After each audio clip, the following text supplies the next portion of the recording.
बिस्मिल्लाहिर्रहमानिर्रहीम। अस्सलाम वालेकुम। वेलकम टू सभी का आसान ब्लॉगिंग।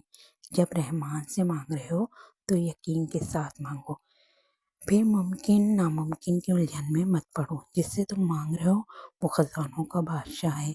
इसके लिए एक कौन की बात है, वो असबाब भी बना देगा, वसीले भी पैदा कर देगा, बंद दरवाजे भी खोल देगा। बस नीयत साफ रखो और अल्लाह पर तवक्कल करो। अल्लाह करीम आपको आसानियाँ अता फरमाए और आसानियाँ तकसीम करने का शर्फ अता करे। आमीन या रब्बुल आलमीन।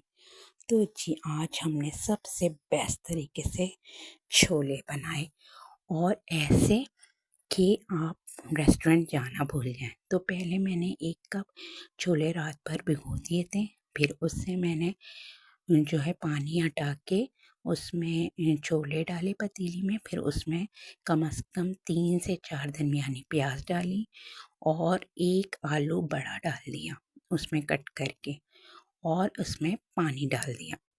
पानी डाल के उसको मैंने अच्छी तरह बॉईल कर लिया था, और बॉईल ऐसे किया था कि बिल्कुल नरम से छोले हो गए थे। फिर मैंने काली मिर्च ली 2 टीस्पून, ज़ीरा 2 टीस्पून, हल्दी, बड़ी इलायची 4, 5 से 6 मैंने साबुत मिर्च, और धनिया मैंने 2 टेबल स्पून लिया। इन सब चीज़ों को जो है मैंने खूब अच्छी तरह भून लिया, लेकिन बिल्कुल हल्की आंच पे।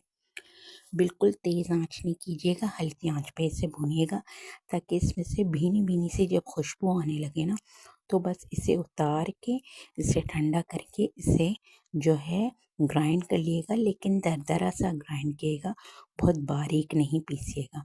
अच्छा, ये देखिए छोले और आलू, थोड़े से छोले मैंने लिए थे और आलू जो बॉईल किए थे उसको मैंने निकाल के पीस लिया था। और फिर ये मैंने ऑयल लिया था 4 से 5 टेबल स्पून, और चॉप करके प्याज ली थी मैंने कम से कम 1 से 1.5 दरमियानी। जब गोल्डन हो गई थी प्याज, फिर उसमें 2 टेबल स्पून लहसुन अदरक डाला था, और उसे खूब अच्छी तरह भूना था ताकि इसका कच्चापन लहसुन अदरक का निकल जाए। फिर हल्दी डाली थी 2 टीस्पून, लाल मिर्च डाली थी 2 से 3 टीस्पून, और फिर मैंने इसे खूब अच्छी तरह भून लिया था, ताकि इतना भुना था कि इसका ऑयल ऊपर आ गया था और मसाला खूब अच्छी तरह से भुन गया था। ये देखिए ऑयल ऊपर आ गया है ना, नज़र आ रहा होगा आपको। फिर इसमें मैंने टमाटर डाले थे। टमाटर मैंने 4 से 5 दरमियाने डाल दिए थे पीस के, और इसको खूब अच्छी तरह भून लिया था, इतना कि टमाटर का पानी खुश्क हो जाए और इसका भी ऑयल बिल्कुल आपको नज़र आने लगे, इतना भून लिएगा इसे। ये देखिए मज़ेदार सा ऑयल नज़र आ रहा है ना इसका। फिर इसमें वो जो मसाला मैंने शुरू में आपको भूनते हुए दिखाया ना, वो डाला था। वो डाल के इसे खूब अच्छी तरह से जो है भून लिया था, कम से कम 1 से 2 मिनट, इससे ज़्यादा नहीं। इसको भून लिया था, और फिर इसे भून के इसमें जो वो आलू और छोले का जो पेस्ट बनाया था ना, वो मैंने इसमें डाल दिया था। इसको यकीन करें, इसको डाल के देखिएगा, इसकी ग्रेवी बिल्कुल रेस्टोरेंट स्टाइल और होटलों वाला स्टाइल आ जाएगा आपकी ग्रेवी में। और फिर वो छोले डाल दिए थे, इसमें पानी मैंने रहने दिया था छोलों में, जो बॉयल होने में आलू छोलों में था, वही पानी इसमें यूज़ किया था मैंने, और मज़ीद पानी इसमें मैंने नहीं डाला था। और इसको खूब अच्छी तरह से जो है थोड़ा दम पे रख दिया था, और फिर इसमें हरा धनिया डाला था, हरी मिर्चें डाली थी, और मज़ेदार सा इसे जो है दम पे रखा मैंने कम से कम 5 से 10 मिनट।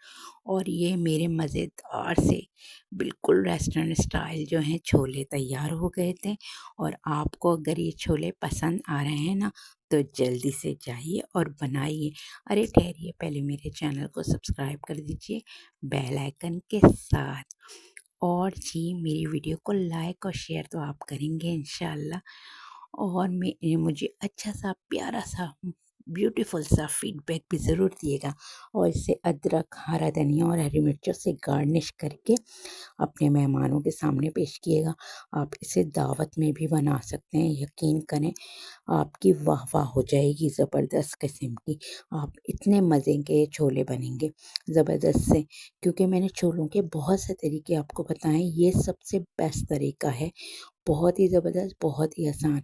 इससे बिगनर्स भी बहुत आराम से बना सकते हैं। आपको मेरी रेसिपी कैसी लगी ज़रूर मुझे बताइएगा।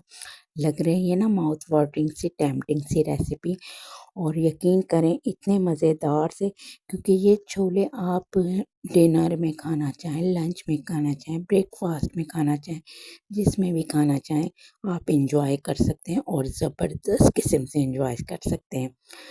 और जी अपना बहुत ज़्यादा ख्याल रखिएगा और दूसरों का भी ख्याल रखिएगा।